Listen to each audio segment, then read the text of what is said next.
my co-panelists on TEDx और जो शान बैठी है रांची की मेरे सामने. Delighted to be here. Thank you very much. My name is Deepak Vohra. I'm the handsomest ambassador India has ever had. Tried my hand in films. Was a super flop. 2 films. Both failed miserably. And became a diplomat. When I was born in 1951, the overwhelming majority of Indians had never been educated. The overwhelming majority lived in abject poverty, and women's empowerment was a joke. By the time I die, India would have achieved the 3 main pillars of development: women's empowerment, elimination of poverty, and total literacy. Why do I say this? Let's take a look at the first slide. Take a look at how demographies are changing. The median age in India is 28, which means half of all Indians like me are less than 28, and half like you are more than 28. Our window of opportunity is till 2050. Western Europe is 44, the median age. The Pope described it as an elderly and haggard continent. Japan is 47. They've forgotten how to make babies. We can teach them. We have the technology. We may not be a productive society. We are a reproductive society. The result of this is we are already the world's youngest country with the largest number of people in the producing age group, which is 15 to 64. Less than 15, more than 64, you consume more than you produce. So we have the largest number of producing people. Relentless focus on education, 50,000 colleges and universities, 1.5 million schools, 320 million students, 51% are our daughters. Please clap. Economic power, 4 largest economies in the world. China in PPP, purchasing power parity, USA.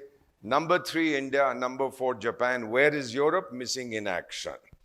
Let's take a look at the new World Wealth Report. 2020, India's privately held wealth is $8.2 trillion, the 6th largest in the world. And according to this report, by 2020, which is 8 years from now, the average Indian will have twice as much private wealth as the average German or the average British citizen. What do we spend it on? Eating better, looking better, studying better, communicating better, etc., etc.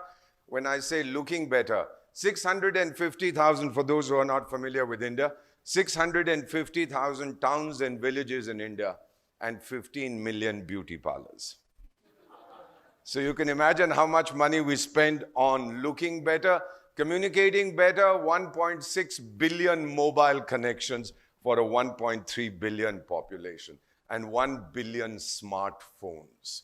And you are all familiar with what this means, traveling better, etc. 2015 International Yoga Resolution, co-sponsored, introduced by India, co-sponsored by 177 of the 193 members of the UN, the largest in the history of the UN. And ma'am, the French ambassador sitting there, I was in the General Assembly, says, my country supports yoga because India is the spiritual mother of all mankind. What a beautiful thing to come from the French. In Yemen, when there was a civil war, we were asked to evacuate our nationals. All other countries were told, you can't come in to evacuate your nationals, only the Indian military. We trust them. I went to Paris the same year. We brought out 20,000 people from 40 countries. The immigration officer at Charles de Gaulle Airport sees my passport and says, you're an ambassador of India. I said, yes, I am. He said, well, you brought out 500 Frenchmen from Yemen. I said, if we made a mistake, we'll take them back. He says, no, sir. He gets up and salutes me and says, thank you, India. This is the new India that we are talking about. 1969, I don't know if any of you remembers, you're not old enough, but we were invited to the founding conference of the Organization of Islamic Cooperation. When we got there, we were not allowed into the hall. We had been invited. We were booted out. We were thrown out. Water and electricity in our hotel was switched off. India did not have the strength to retaliate, ladies and gentlemen. 50th founding anniversary of the OIC last year. Who do you think is the guest of honor? Your country, India. So the military rebalancing today, take a look at this. The most powerful militaries. None of these are my figures. These are all UN various agency figures. Most powerful USA spend a lot of money, Second, Russia. Third, China. Fourth is India. Where is Europe? Still missing in action. Result of these tectonic changes, 15% of the world that rule the other 85%, they don't know what is happening. The biggest disease in the developed world, ladies and gentlemen, is depression and loneliness. Britain even has a minister for loneliness. And they are training young people. They say they have 9 million lonely citizens. They are training people to be companions. I sent my photograph saying, these are all rich widows. I would love to be their companion. Then they responded to me, yes, we are lonely, but we are not that lonely. So we have depression, loneliness, while India is bubbling with self-confidence and energy. Thank you, we'll handle it ourselves. 2004 tsunami, Kashmir earthquake, Sikkim earthquake, Kedarnath floods, whatever. Not $1 we take from anybody now. We do it all ourselves. In fact, we help other countries in this. Just one humiliation. My colleagues, my friends from France, ladies and gentlemen, I don't think you know what hunger is. Ask me. 65, we fought a war. The rains didn't come. 66, the rains didn't come. Mrs. Gandhi, the then Prime Minister, went to the US to beg for food. New York Times wrote, new Indian leader comes begging. She came back and she said, never again will we beg. And we were told, don't eat on Mondays. I have slept hungry throughout 1966. I have slept hungry on Mondays. Ask me what hunger is. And your country, which said feed us, is today the second largest producer of food grains in the whole world. For too long have others written India's destiny. A country that forgets its past, ladies and gentlemen, has no future. We remember our past. We made mistakes, but never again. I have spoken to over 7 million kids in India. And the promise they make me that they will write India's destiny themselves, not allowing anyone else to write. I touch my ears. I ask God to forgive me. They make this commitment to India and I make them a commitment. In a few years from now, I will leave my body and I will have a simple memorial which the Indian military has built for me in Kargil, the area that I love. It simply states, scattered in the dust, silent I remain. When India's bugle calls, I will rise again. That is to serve my mother. Deloitte Attitude Survey 2019 of millennials and Generation Next in 42 countries.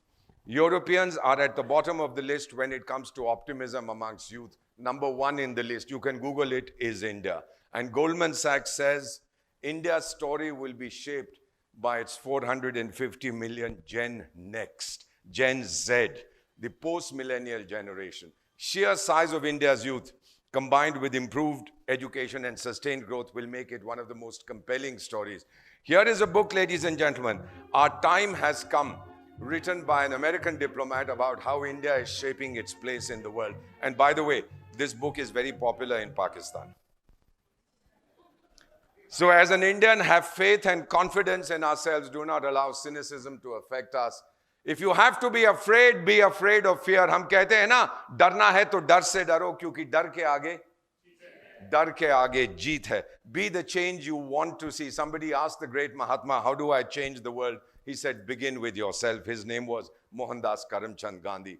The Prime Minister of Lesotho once asked me to sort out a problem for him. I said, sir, I have no expertise. He said, give it a shot. I did. The problem got solved. He called me to his office and he says, Ambassador Deepak, are you God? I said, no, sir, I'm an Indian. That's the next best thing. At the height of the Kargil conflict, this young man, you remember the Kargil conflict 20 years ago, went to register for the army. People laughed at him. Both his legs were cut off below the knees in a train accident. He was handicapped. They said, you can't join the army. His classic answer, gentlemen, I have come to fight the enemy, not to run away from the enemy. Look at the spirit of India. And I'll spend half a minute on this slide. This is in Sikkim. This young man, when we had this earthquake in Sikkim in 2011, 300 landslides broke the main road from Gangtok to Siliguri.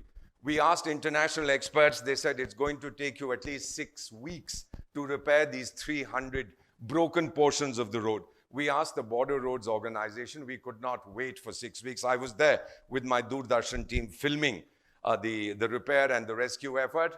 We asked Border Roads. They said, we'll come back to you and tell you when we can reopen the road. And as I stand before you, 19 hours later, the Director General called. to say the road is open.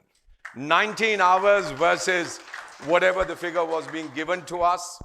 For the first time in human history, 1/4 of our population is in school, college, enthusiastic, tech-savvy, gung-ho. 2/3 is in the productive age group. What's happened to this? Fastest elimination of poverty ever. We are lifting one Indian out of extreme poverty every second. And this one generation, your generation, my kids, self-confidence, self-esteem, determination to chart your course. Every 2 seconds, we built one toilet. Every 1 second, we opened 2 bank accounts. Every 15 minutes, we are building, even today, 1 kilometer of highway. And your poor country goes to Russia, the Prime Minister last year in September. And when Putin says, I have financial issues, India gives him $1 billion loan. India gives a loan to Russia. Please figure out what's happening. Swami Vivekananda said, the future India must be much greater than ancient India. India is awakening. And on that Sikkim slide, which I just showed you, that boy, as I was watching and yelling out to him, be careful, son, be careful, he slipped. He tumbled 80 feet to his death. I rushed down with my team. With my right hand, I pushed his brain back into his skull. It had come out. We carried his body to his house. I remember this distinctly. It's embedded in my memory. I met his mother, a 55-year-old Sikkimese woman. Said, anything I can do for you apart from the compensation you'll get from everybody? She said, yes, sir. You're a special advisor to Prime Minister in so many countries. Get my younger child a job. I said, I'll speak to all the big industrialists to give him a job. She said, sir, I didn't ask you for the private sector. My elder child died for India. Give the younger boy also. Let him join Border Road so when the time comes, he too can die for India. Look at the spirit of this woman. And as the water came into my eyes, I looked at her. And in Hindi, I said, Ma, tujhe salam. If I'm ever born in India again, I would like it to be from the womb of a mother like you. And at that moment, I got the answer, ladies and gentlemen, that I have searched since childhood. Why are we Indians? I got the answer. We are not Indians because we live in India. We are Indians because India lives in us. That is who we are. And therefore, since India is awakening, all of you who were sleeping for the last 10 minutes should also now wake up because... Raise the volume. Thank you so